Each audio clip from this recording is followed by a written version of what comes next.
Hello friends, before we get into this week's episode, one spoiler alert. We gave Chris and Liam quite possibly the worst introduction in Passin Dimes history, so we'd like to make one small edit before we start.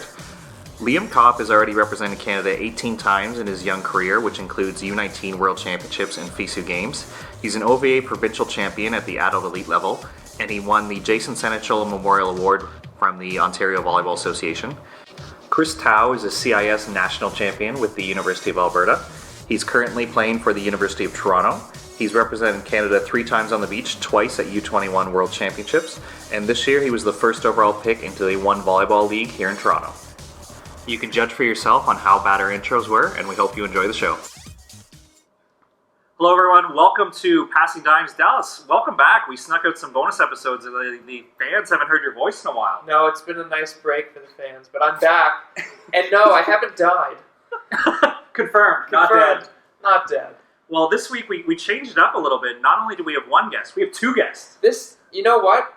We're going with the strong performance of Roland Bouchard, and we thought, why not continue this trend of 2 guests by bringing on another 2 guests? Every time we have a guest, I think they're allowed to bring a friend. That tends to be what's happening right now. And then they'll bring a friend. And then we have a panel, and then we're like a real show. And then we'll have pamphlets and topics to discuss. Well, without further ado, our 2 guests were training today with the beach national team. The full-time beach national team. So they both represented Canada internationally. They've both represented Canada domestically. We're losing momentum already. We'll get into the resumes as we go, but please welcome to the show, first of all, Liam Kopp, a current member of the beach national team. And Chris Towe, who is a current member of the University of Toronto. He's played at the University of Alberta. And I think we'll see him on the beach again. I think we'll see him internationally any day now. I have a good feeling about this. So welcome to the show, Chris Towe. Welcome, guys. Thanks for coming on the show. Yeah, thank you for having us. Yeah, thanks for having us, man. Full disclosure, Anna was the guest and Roland was the throw-in. Right now, I don't know who the throw-in is. We just have 2 stud guests. To be honest with you, I feel a bit of the throw-in right now. I haven't been here for 2 episodes, and now you got all these people, and I don't know how many people the studio can hold, but I feel a lot of eyeballs on me right now. It's good, though. It's good. So let's cover it. Liam, how's your season going? Where are you in your season right now? You have a Quebec tournament this weekend. You have Van Open coming up. Busy guy. Yeah. You nailed it right there. Busy guy. And I can still make time for the quality podcast, Passin Dimes. Right. Josh Nichols' podcast, featuring Dallas Keith. Occasional guest, Dallas Keith. So, my partner and I, Gabe Burlacu, have been playing a few international tournaments. We've been to Sydney. We've played a couple NORCECA. NORCECA stories is another even topic to get into. I don't know. I'd love to get to a NORCECA story. But a couple NORCECAs, and I'm playing a domestic event in Montreal this weekend. It's the in third France. year in France. Yeah. Also, some people call it France. Yeah. That I will not name, that I disagree with, because France is in Europe. But So you say. So you say. And yeah, this weekend I'm teaming up with Pan Am Games player Mike Plantinga, so that should be interesting. Oh, I didn't know that. Yeah. Cool. Fun fact. Breaking story here. Breaking Yeah. story. Breaking news. Yeah, Liam just gets around with everybody. Yep, that's me. So that means Aaron and Gabe are playing together? That'll be fun. Yeah. Yeah. Good. And is it true you will not play in a country quota in Edmonton anymore? You're in the qualifier now? Yes, so the 3-star in Edmonton coming up in a couple weeks. All the Canadian teams, all 8 Canadian teams that were scheduled to maybe be on the reserve or country quota now are directly into the qualifiers, so we will not have to play a Canadian team to get into the tournament. So is that true on the women's side as well, or is that just the men's side? I believe it's the women's side as well. I haven't checked, can't confirm, but... So Passin Dimes, another breaking news story. yeah. Another breaking story. First we awesome. dropped a Pan Am bomb, now we're dropping country quota, whether we're playing, whether we're not. Yeah. We beat out The TSN fans. to announce your retirement. That was Yeah. a hot story. Well, it Had to kind be of quick. Had to be quick. it got lost in the shuffle of Gronkowski, McGregor, Keith, Dwayne Wade. Dirk. It was busy. Yeah. And Chris, you've been busy this summer. Fans of the One Volleyball League, I'm sure have seen you guys. First place team clinched first place. #1 draft pick. Number one one. draft. And We're you. in the presence of a one volleyball superstar, actually. Chris, confirm or deny, you're the Anthony Bennett of the One Volleyball League. I hope not. Biggest draft bust? He's not. Oh, I like to consider you the Greg Oden of indoor volleyball. Thanks, Alex. But what brought you back to the beach was. Is one volleyball on tonight or no? Anyway. What night Can't are we recording confirm here? or deny. Not really sure what day it is. But you did win the bronze medal at the OVA Grand Slam, which brought you back to the beach this summer. That was your first tournament this summer? Yeah. Yes. Second tournament. I played in the Norsika Trials. Yes, that's right. as well Thank you. with Sergey, yeah. No, it feels great to be back on the beach, taking a couple years off, just coaching and watching these guys train. It's like, you get that itch to want to keep getting back into it and keep playing. And to have a chance to be healthy and play again, it felt great. Trained a couple times, got in the tournament with Sergey, and played a few good matches, found ourselves in the bronze, and took home the third place big check. So that was... Big Jack. Big check, yes. They mean that literally, not metaphorically. It was a big check that they gave you. Physically no, big A check. physically big check, not monetarily big. It's like Monetary? Happy Gilmore. He just keeps them all in his car. Monetarily okay. How much was it? How much was it, Chris? $1,000. Yeah. Each? No. Split, but still, that's pretty good. You don't get handed two big checks, Dallas. That's a little extra. Okay. Well, I've been out of the game for a while now. Back when I played, you used to get two big checks. Yeah. Well, people did. It wasn't really big. Somebody got The winners. Yeah. But there's a couple bonds that bring you guys together. You're both engineering students. Well, Liam, I think you've graduated, actually, so congratulations on that. Last year I graduated. Chris has got 1 year to go, but the other thing that brings you together is you guys kind of grew up in the same generation, right? Like between you, Sergey, Jake, Gabe, like there's a big core of you guys who grew up in the Ontario ranks that are now competing on the national team. Did you guys know around 16, 17, 18 that you're looking around being like, yeah, this is the crew that's going to represent Canada someday, or were you just kind of rivalries with each other? At the time, I think, we saw the national team and they were still a step above, and we would watch them and, kind of hope to be like that. But at the same time, in terms of a young core group, it was us. It was, myself, Liam, Sergey, Gabe, Greg, Simone, Will Hoey was Jake, around, Will Jake. Hoey. And that was a pretty solid group in terms of Team Ontario. And, we were competitive within each other. And whenever we got the opportunity to go to an Norsika Trials or an event like that, we were competitive with these older guys. And I'm not on the national team currently, but, guys like Liam and these other guys are competing with them, beating them. And, everyone's just one team now, so. Yeah, it's been a long time competing. Like, we've all played each other many times, played with each other, almost everyone. So it's been a long time. I guess everyone's mostly played with each other. Well, Chris and Gabe. This is a PG podcast, mind you. So I guess I never played with Gabe other than that. I played with Sergey, Liam, Jake. I played with Jake. Ontario Summer Games. Let's get some Jake MacNeil stories, because his episode's still quite popular. He was our first official guest, if you don't include Dallas announcing his retirement. So what can you tell us about friend of the show, Jake MacNeil? Just a ball of energy, right? Like, when did you guys play with him? You were at Ontario Summer Games, so you guys were quite young, right? Yeah, so that was one of the beginning. That was a young Liam playing with Jake MacNeil. So you really launched his career, is what Yeah, you're saying. I started. I had You're a the big catalyst. effect on. Liam's like an career. incubator for I'm an athletes. incubator. I think you're going to have to call you that on the court now. The Liam, the incubator. incubator Kopp, also a policeman. Also, Robin. Also, Aaron Gordon. Variety of basketball players. Yeah, so you guys were what age is that? 16 when you played with Jake? Yeah, I think I was. Might have been earlier, 15 and 14. But yeah, that was when Jake was new. Well, we were both relatively new to the game, but that was a whole different. That was a beginning taste of what was to come.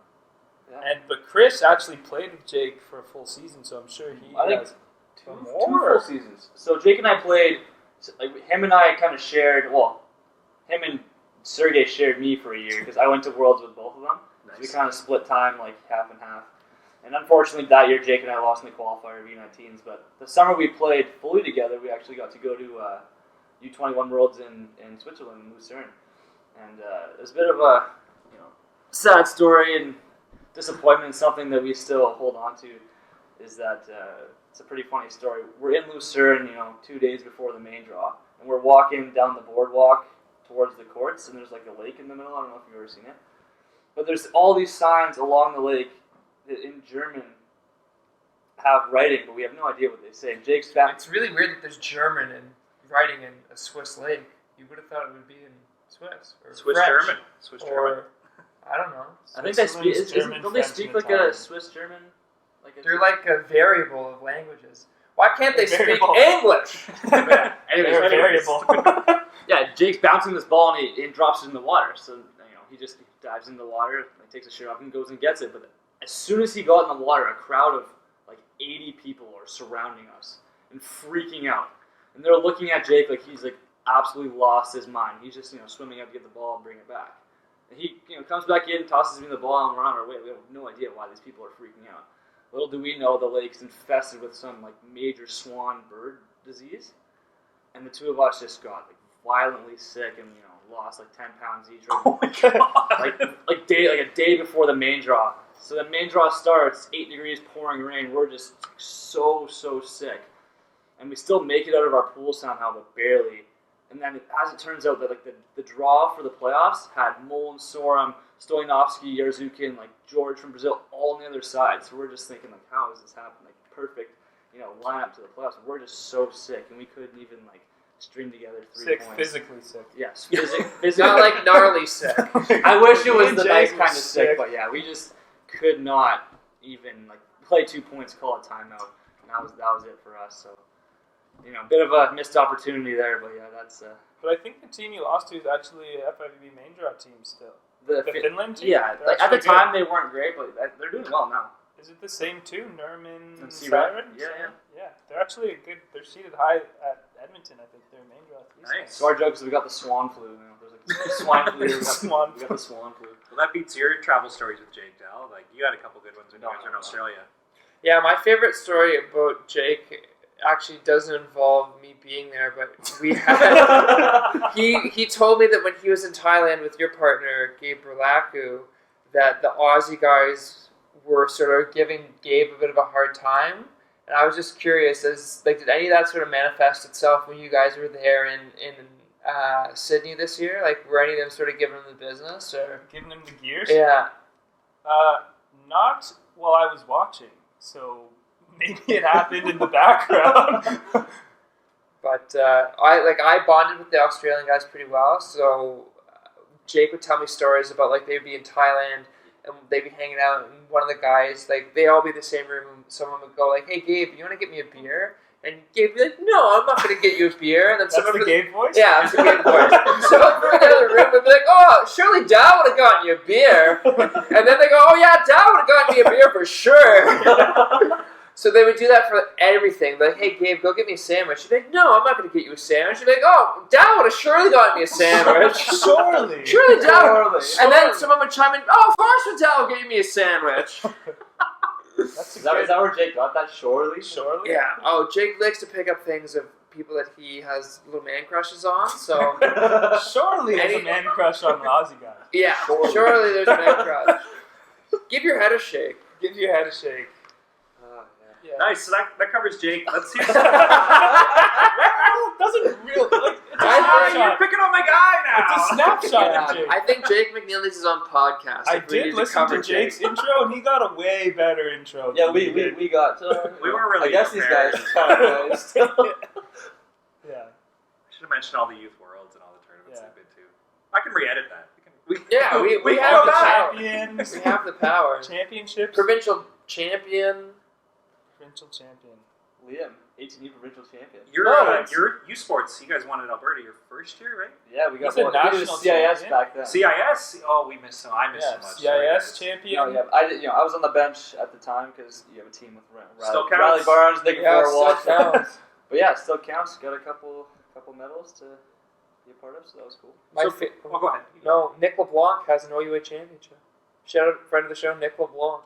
Counts. Don't lose Still that jacket counts. or hat or whatever you get. Let's touch on that for our indoor fans. Chris, you've played for 2 now Hall of Famers, right? Because Terry and John are now in the Hall of Fame. Actually, good friends and teammates back on the 84 Olympic team. Yeah, when they came fourth. Nice. So, what can you tell us about University of Alberta? How did Terry do that for so many years? Man, Terry is a very special coach in the fact that he makes volleyball his entire life. So him and his wife Lori, they don't have any kids, and the U of A program, that's it for them. Like every night, every morning, all day long, it's all Terry's thinking about. He doesn't teach other classes. He's just like volleyball all day. And it's not just Terry. They have a supporting cast of Dale Johns and Brock as well. And having that core of guys, it's like whenever you can text them, hey, I want to get passing reps. There's a gym at 8 a.m. like any time for you. Hey, I want to work on this. I want to watch some video. There's a coach to sit you down and do these things with you. But it's also a pretty demanding experience because unlike other teams, it's almost like a full-time job. It's at least 3 hours of practice every day because we'll come early for passing reps, have the full practice, and then sometimes in the mornings you'll have extra passing or setting reps, that kind of thing. But playing for Terry, he's a special coach in the fact that never once had to raise his voice, never once had to punish any of the guys. It's just, he respects you, respect him, and good things happen. His resume speaks for itself. Multiple championships. So you have that sort of regime set into you. Is that something you had to bring to the table when you transferred to U of T? Or was that sort of, how do the foundations differ between what you had in Alberta and what you now have at Toronto? What do you mean by foundations? How is the standard that Terry set in Alberta, how does that compare to the standard that is in U of T? In terms of, do you feel as though that you have to come in and sort of set the bar with the guys, or is there's procedures already in place? Now you come in as more of a leadership. So being in Alberta, I was the young guy with great players, like I said, like the Brett Walshes, the Riley Barnes, the Nikifors, and I'm more of a student, just learning, watching these guys every day, watching how they act as leaders on the team, and as much as I can, again, I love my team in Toronto, and everyone's equal, but I try to have a bit more experience, even though I wasn't necessarily on the court. Seeing a team every day, practicing the team every day that's at that level and at that cohesiveness is something that I try to, show by example whenever I can and talk to the guys about, because we had a really good season this year, and I think this coming year is a big opportunity for U of T to win an OVA championship, and it's been quite some time. I think the last one they won was with Binstock. That sounds right, actually. Yeah, without doing any fact checking, I think that was the era. Yeah. Yeah. Let me consult our intern at Passin Dimes. Yeah, no, it's confirmed. Yeah. Appreciate that, Jim. Yeah. No, good. Thanks for sharing that, Chris, because I noticed, I knew Terry was kind of special when he showed up on the boardwalk at the OVA Grand Slam, and just Eric Mattson lit up like a Christmas tree as soon as he saw him, right? And that's a guy he probably doesn't see very often, but you guys had a nice chat with him and his wife on the boardwalk. There's obviously a great connection that you guys have, probably because of all the hours you guys have spent together. Yeah. It's out there. It's not just a team. It's a family, and the relationships you make out there with him, with the other guys, they last a lifetime. So seeing him, I had no idea he'd be there. And I hear Chris Towe, and I turn around to Terry Daniel in Toronto by the beach, in the middle of nowhere. So that was a cool experience getting to see him, because it's been a while since I've got to see any of those guys. But yeah, for sure. I like that at Alberta you go first name, last name, where he goes, Chris Towe, Terry Daniel, okay, Josh Nickel. Hey! Do you just want to be called Dallas Keith? Is that I don't know. I think that's a very... You get Dallas Keith Dallas I feel like. It's not just Dallas all the time. There's not a lot of other Dallas. Well, there's Sunius, but... There's Dirty Dal. I get that more often than I want. One thing I wanted to circle back to, just when you mentioned some names you played against the Youth Worlds, and Liam, this is for you. Do you remember any of the names you played against? Because it looks like if you actually trace it back, Youth Worlds is a big launching pad for a lot of the international teams, where the same names keep coming up, and especially the European countries seem to develop really well, that they're almost World Tour ready when they're at Youth Worlds. Yeah, that's a good point.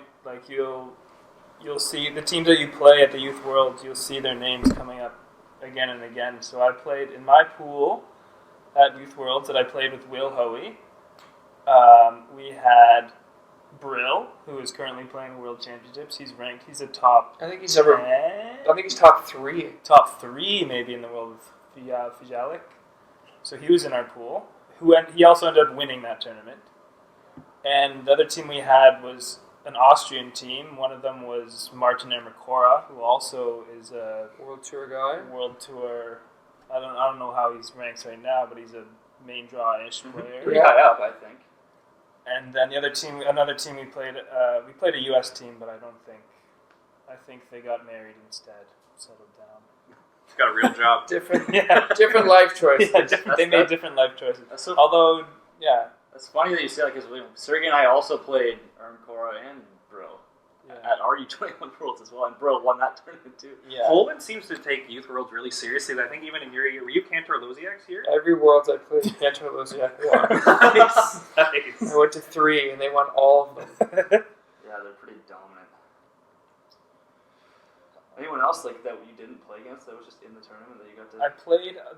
I was just thinking about U.S. players. I also played TJ DeFalco, Nice. but who is now indoor like big time guy playing in. I think he was NCAA Player of the Year this year. Yeah. Who I always thought was he's deceptively taller. Maybe he was shorter when He's I what, played him. 6'4", 6'5"?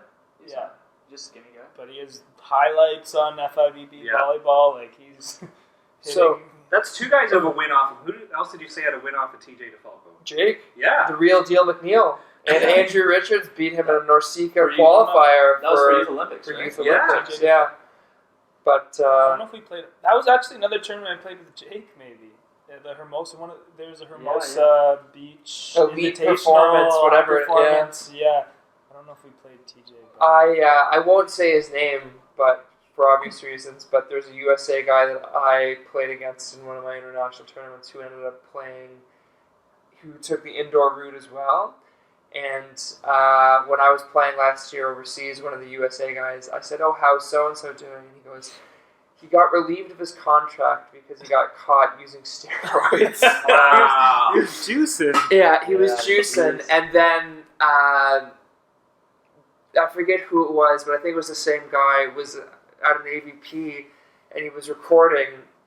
He's actually pretty talented, like cinematographer, videographer, whatever you want to call it. And his caption was, this guy and his partner were playing the McKibben brothers, and I guess they don't really test at AVPs. And his caption was, the beards versus the roids. just lay it out. Yeah, and there was really no filter. So it's really interesting that the Europeans have this sort of streamlined development at the youth games, but the Americans, who seem to be really well in the FIVB Tour, don't really have a strong presence. I think other than Summer, they haven't really been dominant. She won all the way Sarah up. Hughes, Hughes, yeah. Sponsel and Sponsel's killing it right now. yeah, they're really good. So I spoke to you. So maybe on the guys' side they're not killing it, but the women has produced a few players at least. I think with them, right, all the top talent on the guys' side it goes right to indoor. Yeah, you'd think The so. girls get to play NCAA. They Right. have like a university pathway, right? And that's during their underage year, like eligibility years. They're in the NCAA system or like trying to get in, right? So they're like highly competitive. Yeah. Versus the guys are trying to play indoor. Yeah, that's true. Well, let's jump to that, Liam, because you kind of created your own pathway where you stopped playing indoor and you were beach technically full-time from about 18U until now, right? Like, do you think those hours really banked and turned you into a World Tour player faster than if you would have played court? Well, I'll never know for sure whether. You can speculate. We're safe to speculate. I still have indoor eligibility. Hey, that master's degree, it's possible. Right? Yeah, I have some tuition credit. Yeah, Liam's joining me at U of T this year. Hey. Yeah, breaking news. Yes. Okay, fire me up. But I think it did. It definitely did have a big effect, like being able to play beach for longer or during the university school year. It also had a little bit of effect on my academics because I was commuting. I was taking the bus from Hamilton to Downsview Park a few times a week, so that's like 2+ hours Each way? Yeah. Yikes. But I had figured out a good system. I would nap on the way there, and and then on the way back, I'd there's no distractions on the go bus. Because no one's on it. Yeah, we take the go bus from York to Hamilton. So it definitely had a big impact on me as a player, but I really enjoyed, beach has always been a game that I thought I could be more successful at, and I think I'm more naturally attracted to it, and I think I always thought I could go farther playing on the beach too, so it's an awesome sport. So yeah. Well, I think the indoor team should give you a shot to really test that out. Yeah, I'm accepting. Here, breaking news. Well, you see how high he jumps on the sand. Glenn Hogue, you got another left side on the table here. I can run 8 meters in the sand really fast. Yeah. Can confirm. Back and forth. Can confirm. You're so fast, Liam, there'd be 5 people around. You'd be like, there's too many people on this court right now. I can't deal with this. I don't want it. Yeah. You know what, Blair? Time to push over. I'm taking the whole court. Yeah. Well, Liam's been testing 9-man a little bit this summer, hey? Hey! Yeah, I went to... So I have a little bit of Chinese blood in me. Actually, half Chinese blood. And I was invited to... I've been invited a couple times to 9-man. I don't know if maybe Josh is a former 9-man coach. Maybe he can give a quick overview of what 9-man even is. Well, I think the best thing to do would be check out our previous episode with Wesley Oh, Claw, right. who There's did already a 9-man special, but a 9-man basically episode. 9 people on the court. It's a meter bigger on each side. All specialization. So if you're left side, you play left side the whole game. You don't rotate, none of that. Some of the ball handling rules different, but go to the Wesley's episode to get the full definition. But I think, Liam, you would do quite well. The block can't penetrate, so you'd be hitting against a triple or quad block the whole game. But Now, is that either uplifting his attacking or downplaying his blocking? Yeah, I think someone just made up, same with, Aussie rules football. I just think someone just decided to make up some rules. They just sort of I think we don't want to penetrate. We're going to just, give the setters an extra throw into the net and set the ball. Yeah, you're on the low net too, right? It's a little bit lower, yeah. it's closer to Chris, 60 actually, if you boys. find out on our episode that we just recorded, I'm glad that you guys have both listened to it and downloaded it. Yes. We actually talked about this. Yeah, sorry. Let's not go into the details of that. It's lower than men's, but I think a touch higher than 16U boys, so probably around 16. Well, 16U boys is the jump to men's height afterwards. Yeah, no, so that's true. That's it's the not closest. 235, it's probably 240, and what's men's height? 243, so it's touch lower. Okay, yeah. Yeah. So, yeah. I mean, 60. Liam would be dominant. I think Ray Zito's probably the best indoor player who's at a high level who transferred to 9-man that at least I've seen. But I think Liam, Steve Kahn? Steve Kong was very good. Ray was just so much better than everybody else. Steve Kong is a closer and has won a lot of championships. Ray was just it wasn't even fair is what it looked like watching this guy play 9-man. It was just unstoppable. I feel like every kid who plays 9-man grows up, Ray Zito. Yeah. They've heard the You know what's funny is I lived with him and I have the same, Intimately. Yeah. I can share that sentiment. No, I'm disappointed this year. Obviously he's out playing in the California League, but I was hoping to be able to play with him in the one volleyball league because he was on the team that I'm on, and that would have been cool to play alongside. The Razor A Beam. 9-man legend. Yeah. 9-man legend. So what do you think of the level of one volleyball this summer? You being a first overall pick, I mean, you added to the league. Felipe's playing this year. There's some other guys like Jorn who's still around from year one. Yeah. How are you enjoying the level? Yeah, so I just went into it, open mind. I hadn't heard much about it. I kind of watched a bit last year, but tried out. Went to the draft, got picked, and I love it. Playing OUA, you're playing with a lot younger crowd, good volleyball players, but just to play with the guys who are way more experienced. These older guys, ex-pro players, ex-national team players, and everyone's had such a high volleyball IQ. Not everyone continues to play, so some guys are a little out of shape, but it's high-level volleyball. Would you mind telling us who you think is out of shape? And who's not? And who's not? No. That's fair. Dallas, have you been to a one volleyball game? I went to the first one. And who was out of shape? I think Coach Aaron Nussbaum was pretty out of shape. Coach Aaron, When I saw Aaron behind the bench, I go, oof. It you looks mean like tough guy Aaron Nussbaum? Doesn't want to do cardio, Aaron Nussbaum. I don't mean out of shape like they're just letting themselves go. I just mean they haven't, played a lot of volleyball recently. No, I mean out of shape, let themselves go. Aaron, you look like shit. A friend of the show, Aaron. Friend of the show, Aaron Nussbaum. It's good, and this year they have a new, I guess, format where the winners of the Toronto League get to fly out to Edmonton and play the winners of the Calgary League. And since playoffs are in the next couple weeks, my team's going into them at first place, and hopefully we win. Because one, a free trip to Edmonton's really cool because I get to go see everyone I've lived with for 3 years, and two, get to play against the winners of the Calgary League in front of the fans that'll be at the Edmonton FIVB, because I think that's kind of a showcase thing that John May's putting on. So that should be a good event. Definitely. Before we move on from one, Dallas kind of sewered the league there with who's out of shape. Is there any player that you've been impressed with now that you've seen them live or played with or played against? Like now seeing Eric Mattson every week or somebody of that caliber? No, definitely. Being an Alberta guy myself and Eric, I've heard about how good he was, but playing alongside this guy, it's like there's never a doubt which ball is going to be passed, or no matter who's hitting it, this guy's sacrificing his whole body, no fear to dig the ball, and that's a really cool thing to play next to. And then another guy that I've didn't even really know much about is LP Mainville. I have no idea how old he is, but he's dominating the league, and he's so athletic and so crisp, and his form is so great. It's just, learning from him every day in practice and getting to play alongside him is really, really special. Deceptive with gray hair. Do you know that? He could be 30, he could be 50. Can we get the intern to Jim the age intern. check? Can we ID him? Intern Jim. We'll have to do a quick little research on that. We talked about this with Aaron, Josh. The one volleyball league is good. It's a good platform as you can get to showcase talent here, and it got Joey Jarvis onto the indoor national team, and Joe and Jackie are doing great things. So joking aside, we want them to really succeed, and it's really nice to hear that it's obviously it's serving you well in your preparation for UT and for whatever you decide to do next year or following that, with whether it's pro or whether it's beach, or it's good to see them grow.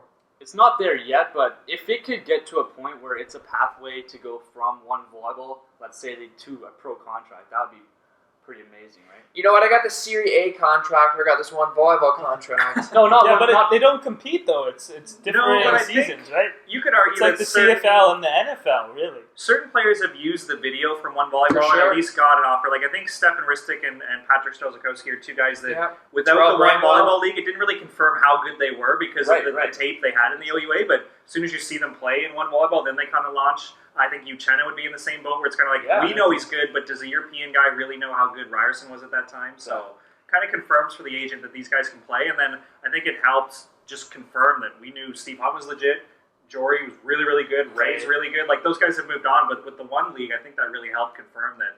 I think locally we knew they were good. Now the Americans are picking up on it, or European scouts are picking up on it. Shout out to friend of the show, Jory Mantha. I didn't know this until I did a little bit. Jory Mantha, or Maury Jantha. Maury Jantha was a top 5 scorer in CEV from the Slovenian league. I actually heard that as well. Yeah. I almost just want to wear a Team Canada shirt and walk around the streets of Ljubljana to see if I get recognized by your super by fan. Your guy. I watched that podcast.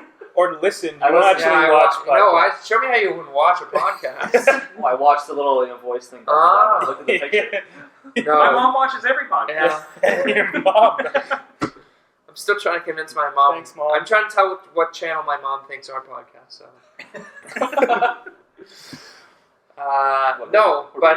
So let's talk a little about this event coming up in Montreal. What prompted the partner switch, and what are you looking forward to most about playing with Mike? You've played with Mike before, right? I have. Actually, me and Mike played in NORCECA trials that ended up being for 0 NORCECA trials. We qualified. We came second, but we did very well. Yeah, we paid money to go play other Canadian national team members for the chance to go nowhere. You know what, Jim? I did that for years. It sounds like a familiar story, right? You know what? You're preaching the choir over here. So, and we actually did very well. We beat some good teams. We played So, at the time, me and Will were playing together, but Will got the tap on the shoulder from Grant O'Gorman, Rising Star, to play in a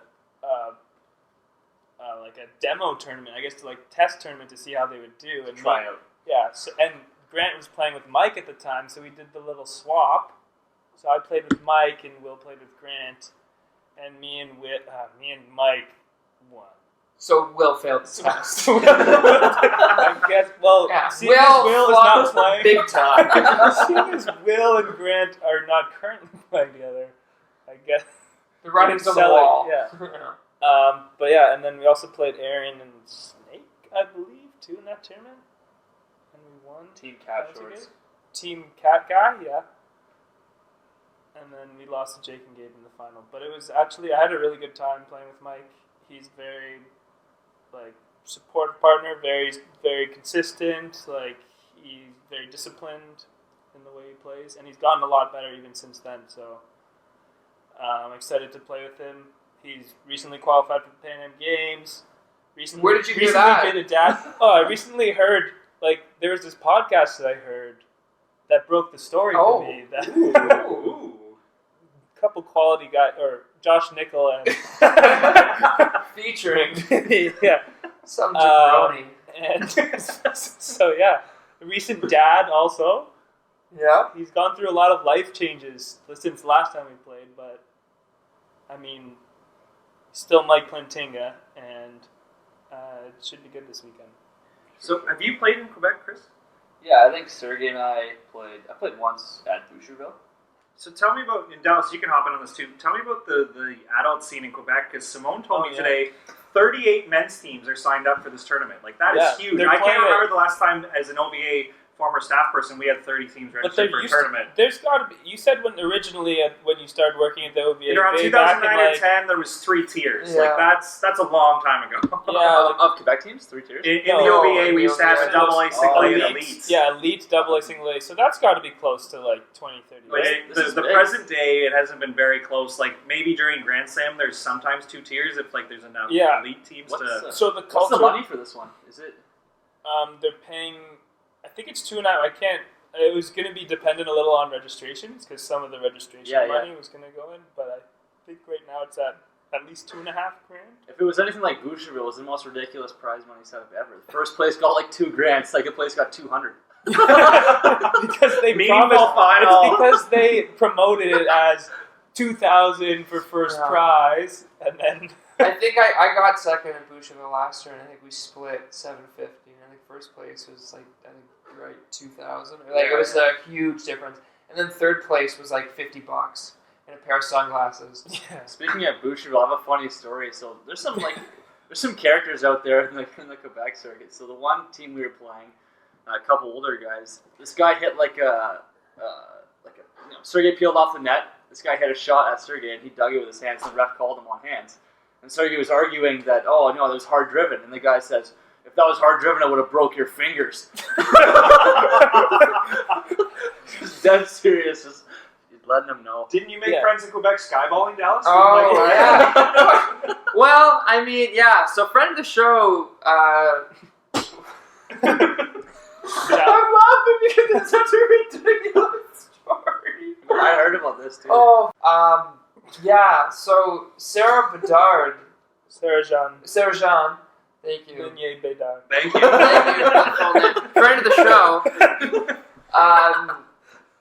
Whose dad is actually hosting the tournament? Whose dad is a promoter of the tournament, is walking by, and as great as the volleyball community is in Quebec, it's not exactly as we'll say consistent as it is with Ontario, just because Ontario is with the national team, as or even Vancouver, there's a pretty high level.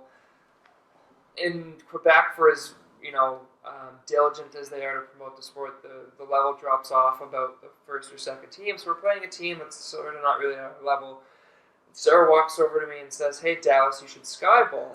And I'm thinking, oh, this is like Vancouver where they want you to do it. And they cheer, and they boo you if you don't skyball. So Sarah walks over and says, "Dallas, I think you should skyball." And I go, "I'm in Quebec. Someone from Quebec told me to skyball. I should." So I skyball and I rocket this thing really, really high, and it goes in. We play with the point, and we win. And immediately after, I go to shake this guy's hand, and he just slaps my hand away from me, and he goes, "Hey, you do not play the game right." And he starts yelling at me, and like in front of everybody, like, "No, man, you disrespecting the game, and you don't know how to play. Don't you ever do that to me again?" And I'm like, "Sarah, what did you do?" And she turns to me and goes, "I didn't know." And I'm like, "Sarah, if you didn't know, what the hell am I supposed to do?" You're famous for that there, because I lined up for a sky ball with Sergey, and then I think I might have told him to do it. Yeah, they. So I remember I've heard both of these stories as well, and I think it's a generational gap because last weekend when me and Gabe were at Game Point and Simone Fecteau-Boutin, the Quebec legend, yelled at Gabe to skyball, and he did. It was all good. So it's just the older guys. It might just be me too. It might be Dallas' problem, or it might be the Dallas Keith effect. Or this is what the locals tell all the Ontario people to do, and it's kind of hit or miss what happens after. Yeah, but you know if Simone's telling you to do it, it's probably fun. Yeah, Simone, he's a big teddy bear. Yeah. You think the same thing with Sarah Jean until there's some guy screaming in your face how disrespectful you are. Do you think she knew that she was setting you up? No, because I went up to her after and I said, I literally went up there and said, "Sarah, what the hell?" Maybe she was trying to maybe she was trying to screw you. Yeah, maybe. And I was tell Dallas the skyball. Well done, Sarah Jean. Well done. Well played. You made me look stupid. Not that I needed a whole lot of help. Well, the original question was, what is going on in Quebec with all these adults playing? So as Ontario guys who kind of see our level shrinking as far as total teams, what's Quebec doing well to recruit teams? Yeah. Yeah, I mean, I think one of the big things, there's a few very passionate people. The people organizing the tournaments are super invested in promoting the sport, and they really love the sport of volleyball. So I think they work very hard to try and convince teams to come, teams to sign up. The other thing is, at least with this tournament coming up, the registration fee is a lot lower, I think, than maybe big OVA tournaments. It's only $100. Yeah, that's not bad. $100 a team? $100 a team. Well, that's great. Outside of, past the, you have to register for Volleyball Quebec and Volleyball Canada, but that you have to do that normally. And getting all the Quebec teams, they've already paid that fee, right? So it's only $50 a pop. And they're doing some really interesting things. I was looking at their website. They're also offering a prize to the highest finishing team under 21 or under 20 to the highest jump and seed. No, not the highest jump, just the highest finish. Yeah, so anyone who's below the age, whoever finishes the highest out of those teams get to encourage 18-year team to play adults, because they don't want to go get smashed by all the adult teams. Right. From Ontario, are there any young guys that you saw signed up? Roland and Mitchell are going. They're not under 20. So I'm gonna throw a hot take in here and sort of field the question you were asking before. The reason that I think volleyball is so popular and passionate in Quebec, and I'll say Saskatchewan and BC, is I think the level of competition is very similar in these provinces. Obviously, I think similar to what? So I think the level within the province. Within the they're province. competitive Exactly. within each other. So I think, to be honest with you, outside of Ontario, the best province would be BC. They have a really strong sort of elite culture with the Van Open. But within each other, they're all around. Right. So I think it's very good. And I think to a fault, having the national team centralized in Ontario has sort of taken away from the culture of volleyball in the OVA, in the sense that people don't want to sign up when they know they're going to get killed, right? Smashed. And the OVA has sort of turned into a practice ground for the national team. But how many national team guys on a regular basis play OVA? We play the Grand Slams, the provincials, and nationals. That's a good point. The adult open tournaments. But I think the precedent's sort of been set, right? Average Joe guy isn't coming in from the Ashbridges Bay Beach Volleyball League and registering for an OVA event, where 10 years ago you were having single A, double A, triple A. I think it's opposite, because back when we were younger, we'd look at the adult tournaments and we'd register for them, and all the national team would be in it, right? All these great guys would be in these tournaments, but now, not many national team guys play these. Well, I think there's two layers to it where I totally agree with you. The outcome needs to be in doubt for volleyball to be fun. If you know you're going to get beat, you don't want to go. Yeah. previous national team head coach Leonard would make the players, if they weren't traveling, play in the OVA tournament, so that's why they were registered. Requirement. Yeah. Where at least in my experience, the OVA ran into trouble where the weekend warrior who played maybe the first 2 tournaments in June and then wanted to play in the Grand Slam, all the national team players would show up to the Grand Slam, so why would they play each other for the $100, $200 prize money and then lose the big prize money tournaments to like the people who only show up once? So it kind of The Sam Pedlows. affected the culture where maybe Sam Pedlow and Grant would come to the OVA Grand Slam, maybe one other, and win provincials, where the adult weekend warrior who played in 4 or 5 tournaments, they're like, well, I'm the one paying for all these events and I'm getting slapped by these ringers who just show up, right? I think that affected the culture too, where at least at like a Cliver in Vancouver, there's enough tiers where you play meaningful matches again, and even like Jim Clive does a great job where I think even tier 3 plays for money. Yeah. So there's enough like something on the line to play There's for. competitive games and there's motivation to play. There just has to be money. Like, No, I don't think so. I think there needs to be motivation to play. I think it's really hard. I think it's tough to win a game 21-5, and I think it's even tougher to lose a game 21-5. Right, but if the national team guys play each other every day anyways, why would they go on the weekend and just do the same thing but pay to do it? They would if there's money. Yeah. If there was money involved, because I look at these BC tournaments, even if it's like $500, $300, whatever, it's just that little bit that's enough to make them come out. I think we got to do a survey. Hey, you playing for money? Or you playing for meaningful matches? You heard it here first. CM Kopp wants to know. We'll get our intern to create a survey, or you can create the survey. It would happen faster if you create the survey. every tournament, there's money. These guys, everyone goes up, right? Like, you know. I like the Cliver model where Seymour, again, if I can plug more previous episodes, he talked about where he's paid his $50 registration and he's never won a Cliver, but he's probably drank enough beer to make up for all his registrations. Because the culture is you win a tournament, well, you buy the first round when you buy it. Like, one guy definitely not playing for the money. Like, he, regardless of what the prize money is. And I think the other thing now, Toronto and Nash Bridges Bay is unique because they have massive amounts of courts, like way more than everywhere else. So all those maybe weekend warriors are playing the leagues, maybe because the leagues are huge, right? That's There's so many you can play, and then you can play and have fun because that's people want to have fun, right? People want to, at the end of the day, are paying because they want a good experience, right? Yeah, we need to get to a point, and it's difficult in Toronto because Ashford just isn't really walking distance for most people. In kits, like every night after work, you have this massive group of athletes that are playing King's Court, playing, matches every single night. It's not just the night, like they're playing all the time. Right, all the time. But at Ashford, it's tough because at night times all the leagues going on, and there isn't, the national team and whatever trains during the day in the mornings. But you don't have that drop in mentality of let's just play volleyball because we love volleyball, and like that's way different. I think when you go to Vancouver, you see that every single day. Yeah. So anyway, Quebec people. Yeah, I think there's just a lot of people who are like passionately against Skyballs. That they all group together and sign up for a tournament. I've been run out of Quebec. So are you never playing again, or just not training full time? I don't. Like if I asked you, hey Dallas, do you want to play this weekend in Quebec?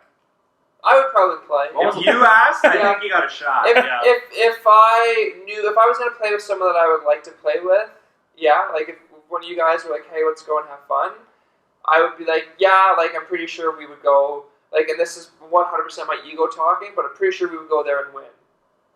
But, like, if we were to register for an OVA tournament, I would play, because I think it would give me enough that what I needed, like, winning and that's fun. Right? But you should just register for one of the leagues, maybe. But I think it's the caliber too, right? Like I want to meaningful. We're going back to we're going back to like the league. You want to play the Monday night Ashbridges League? Dallas just said no to the Monday night league. Dallas is a 6-on-6. You heard it here first. I'll play with Garrett May. You guys play together. We'll stack the Monday night league. You know what? If Josh Nickel and I were to introduce a Passin Dimes team into the Monday night league, I would totally play that. I'd play. The intern would have to play. So terrible, but have so much fun. If you guys roll around. I think a lot has to do with the people you're playing with, but experience. I think for me at this point, I've done it for such a long time that I wanted to move on to something else. Mm-hmm. So I don't really have that desire, and I think I found that last year where I was coming into practice already looking forward to the end of practice. Okay. And the best part for me was like I loved the training aspect in terms of like working out and stuff, and I do that now. Like I'm still pretty regimented in working out, but I would come into the beach and be Soldier. Swolder. It was you, Aaron, and Batty just walking around shirts off the whole time. Yeah, when I had walked to the gym and saw Aaron, Batty, Sam, Pedlo, and Dallas, I'm like, whoa. I don't belong here. Whoa, that's going on Instagram. That's a good soundbite. Big unit alert. Big unit alert.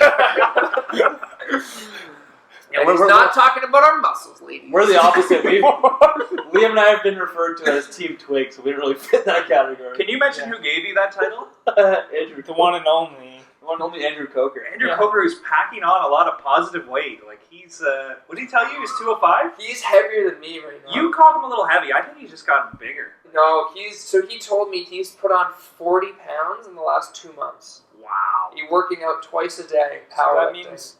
If your goal is to get big, like that's... He wants to be 225. So does that mean he was 165? Yeah, 170. Really, eh? 6'3", 170? Yeah, Holy. he was 170. That's and I had to reel him in. That's Team Twig. He's captain. He's the captain. He's self-loathing Team Twig. He told me he wants to get to 270, but I told him that's a little more. 270? Yeah. And I said, typical Andrew Coker fashion, you take something and you push it to the absolute edge until you get bored with it, and then you move on to something else. Yeah. But, yeah. Yeah, no, for sure. We even got that name. We also, what else? Another funny story is we were playing San Pedro in Vancouver Open. This is our first Vancouver Open, right? This is my first big tournament with Liam, and I don't know if he got a big block or a big kill on us. he flexes at us, flexes to the crowd, and says, "Welcome to Biceps Columbia, boys." I think we have to unfollow San Pedro. Biceps Columbia, BC. Yeah, BC. BC. We were in BC. Biceps Columbia. That's pretty funny. I'll give him that. But that's terrible. Terrible. Hey. That's all I can say with that. It's pretty clever. We're in Vancouver. I don't think that's clever at all. I think that's a very San Pedro move. San Pedro's clever, though. How did that? Do you guys know how they've done so far? They're what? They played tomorrow. They play Latvia whenever we're filming this. They play Latvia soon. They have a chance to win their pool. Tomorrow. I think we'll have to edit that one out. They play Latvia in a few days. Or a few months. I don't know. Yeah, we're actually in 2016 right now. We only have one Canadian team out. Everyone else is still... Yeah. We're doing all right. Yeah, we're doing all right. Big friend of the show, Grant O'Gorman, with a big pool win. Pool win. So when you say friends of the show, do they tell you that they're friends of the show, or you're just assuming? We nominate everybody. Dallas hopes that they're friends. No, we have, as previously, well, you guys are tipping your hand a little bit here. You're showing us that you haven't listened to a lot of our episodes. Yeah, super friend of the show. Super best friend of the show. Friend. And you know what? I'm going to use this opportunity to plug super best friend of the show, Ben Saxon, right now, because we do every episode. He's killing it. But also, we also have an extensive enemy list that we like to keep under our hats. We're making our way on there. No. You wouldn't be here if you were on that list. Trust me, the people that know, they know. Because you would never introduce enemy of the show. Enemy of the show. Super. And then we have super enemy of the show. Episode 17, Grudge Week, with Liam and Chris. Doesn't that mean, you have to be popular enough if you make enemies? Doesn't that mean you've made it? That's the nicest thing you've ever said to us. Or we're quite shallow and we have enemies. Or quite petty. You solely have enemies. You don't have any real enemies, though. Oh, no, we have an extensive list. It's like Billy Madison. We have a list. Yeah, we have a list. You know who you are. Billy Madison, great movie. We usually like to close these with some good old road stories, and with you guys being at Youth World, some Norsicas, the World Tour, you got to have something for our audience here. Let's tee it up. Okay, well, the first one, so I have a lot of interesting stories about being in Asia and China in general. And the first one comes from my very first senior FIVB tournament that I played with Sergey. We just finished our match. We played in China, and the Chinese fans are pretty, they're really into volleyball. They like signing, getting people to sign things, sign their hats, sign their shirts, sign their face. I don't know. I've never signed a face. I haven't signed a face. I've signed a shoe. I've never You know signed you made a it face. when you signed a face. Yeah, I signed phone cases. Like that's gonna rub off. It's Like, a big deal. that's- Yeah. Yeah, I guess.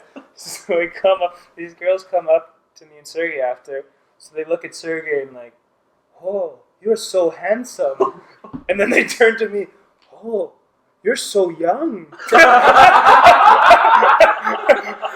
I'm like, "Yeah, you want the signature?" Or no. So yeah, that was my "Hey, how you doing?" from the F5 World Tour. Big time by Sergey. Yeah, Yeah, Sergey, big yeah. time I mentioned the lady girl.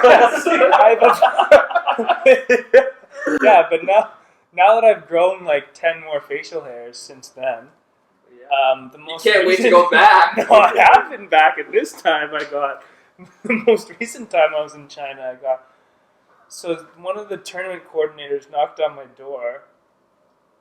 She was looking for like the Canadian team. And so she knocks on the door, and I open the door, and she's like, "Oh, you have an Asian face."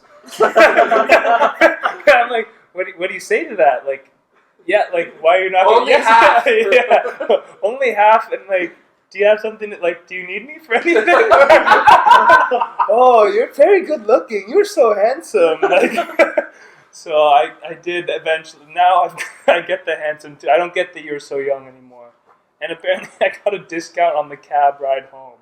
Because you were Asian. Because, oh, we Or gave you you're this for handsome. this price because you are so handsome. Oh, attaboy.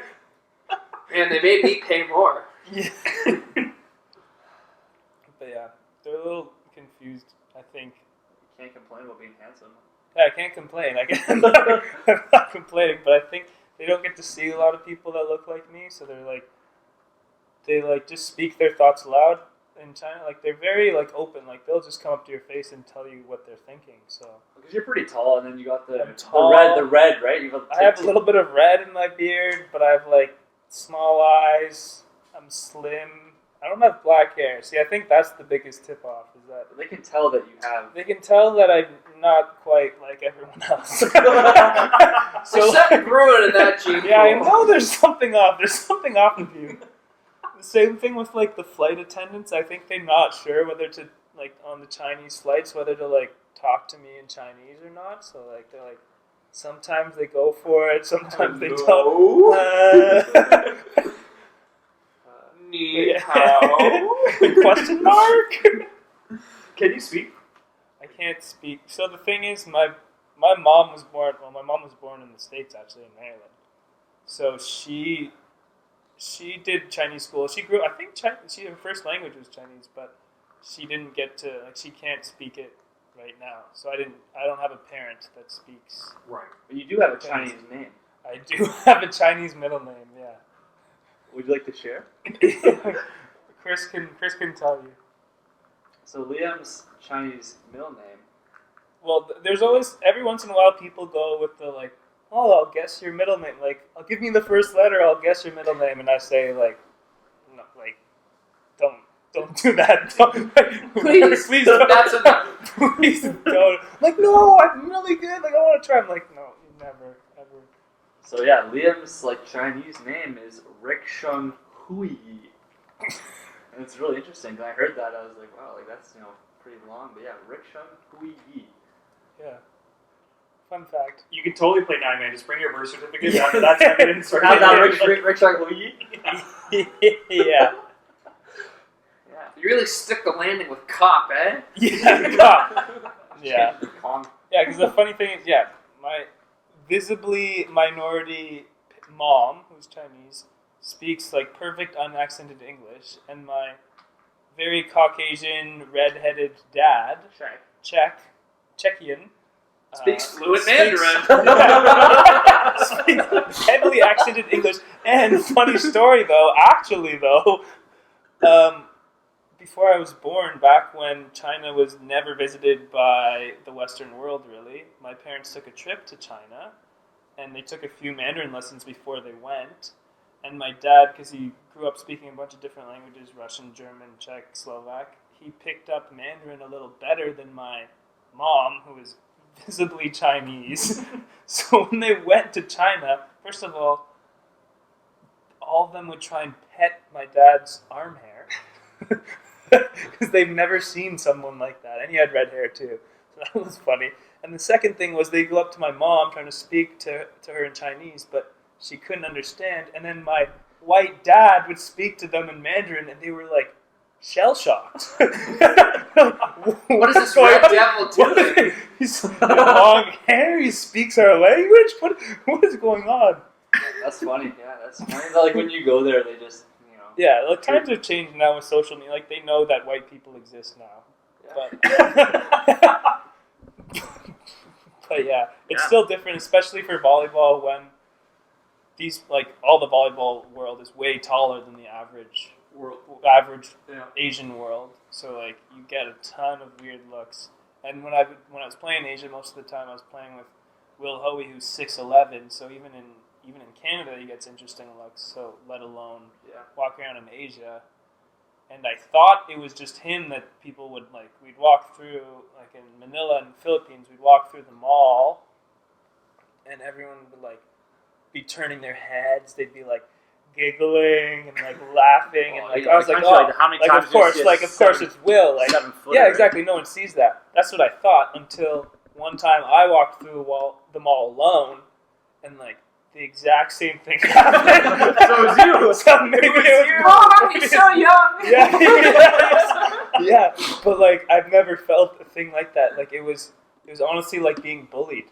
Like, because everyone is in on this joke because they're all looking at you and giggling and laughing, and they're walking like you're walking down. And they all give you a big long look as you walk by, and then they giggle with their friends. And it's like.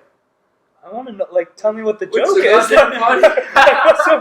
like jokes. Like, tell me the joke. It's being bullied. It's like straight up being bullied.